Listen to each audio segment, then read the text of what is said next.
not,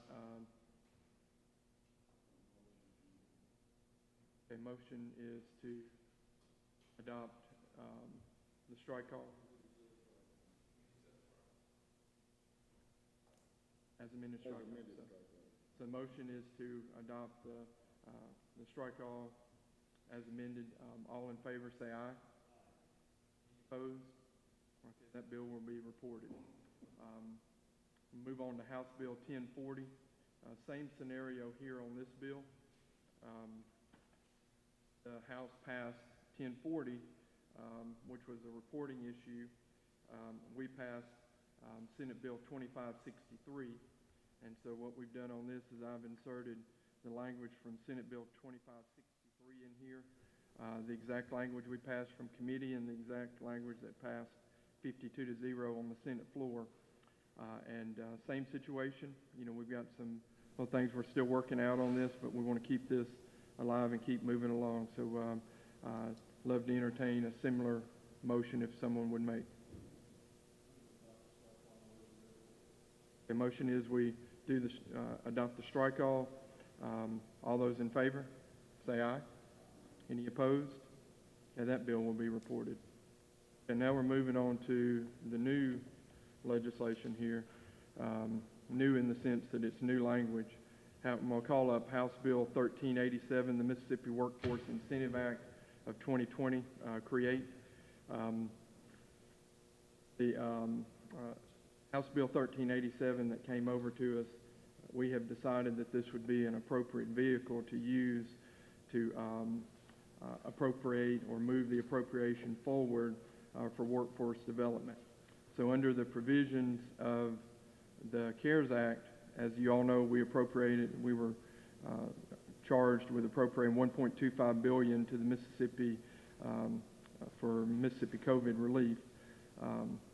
Workforce development entities in Mississippi have asked for between 130 and 150 million. SWIB particularly had an ask, and then the CJCs have had an ask. The current Treasury guidelines provide that we must utilize this money by December the 31st.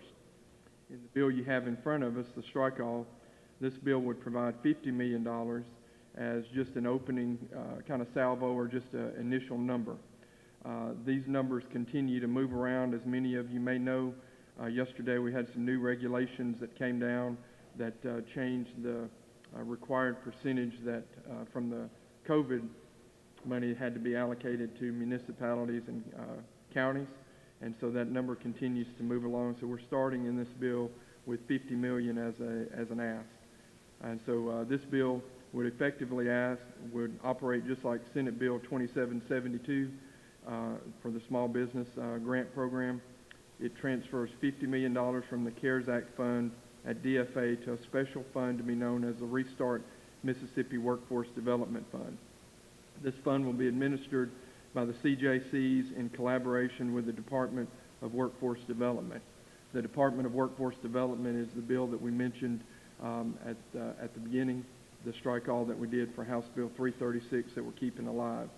The concern there is we have to use this money in a timely manner, and we kind of feel that the CJCs will be able to do that in the most timely manner because we're putting a new little agency together for workforce development.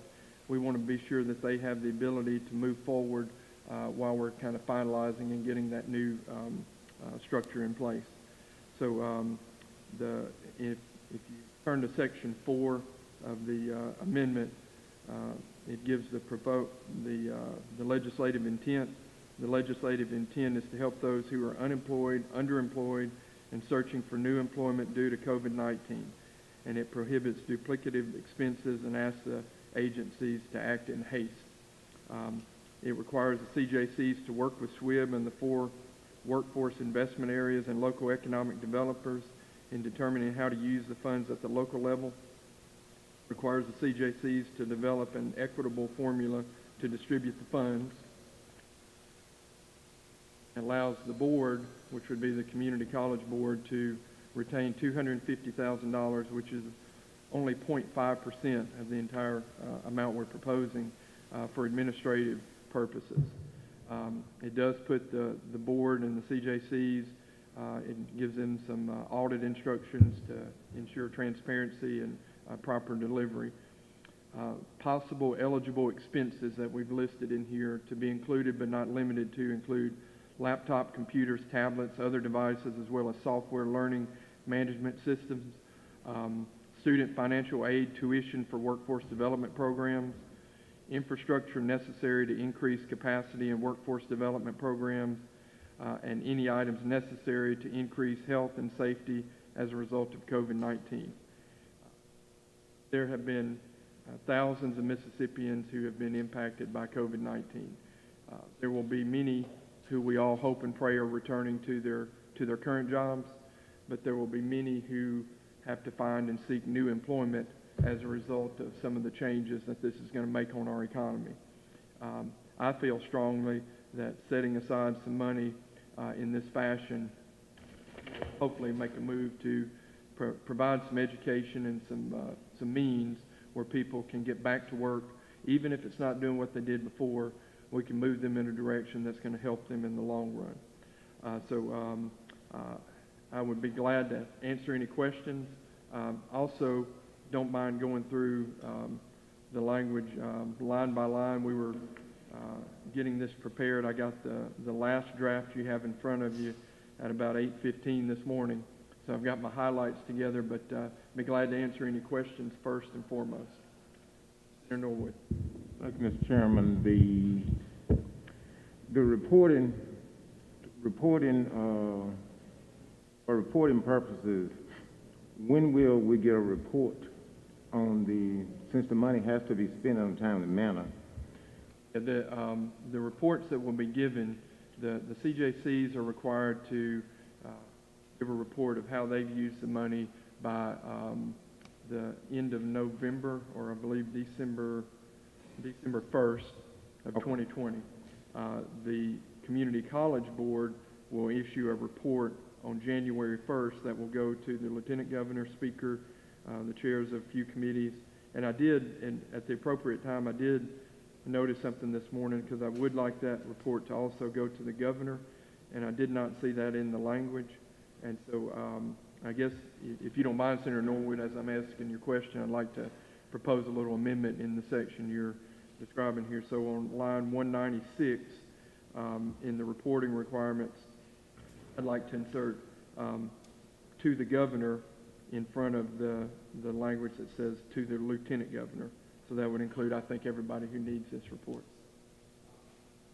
Let me further money has to be expended by December 31st, 2020. Well, here's the way we've got the language in there now. We have kind of a cutoff date of November because the intent is that as we watch this and we kind of follow how it's going along, if we're not spending the money, or if we find in some of these things that we're doing that the pots are not being depleted, and we have money that could be better used for other purposes, this bill has some language in there to revert that money back to the governor's office to allow him to have appropriation authority over that. So my hope would be that the CJCs and the board will have a plan in action, and they'll have that money used by that time. I believe the date on that, Ian, you can help me, was November something on the money going back to the governor was November. So we're going to line 222. If on November 1st, 2020, there are unobligated monies in the fund, the governor shall have the discretion to transfer monies to another state agency to be used for expenditures.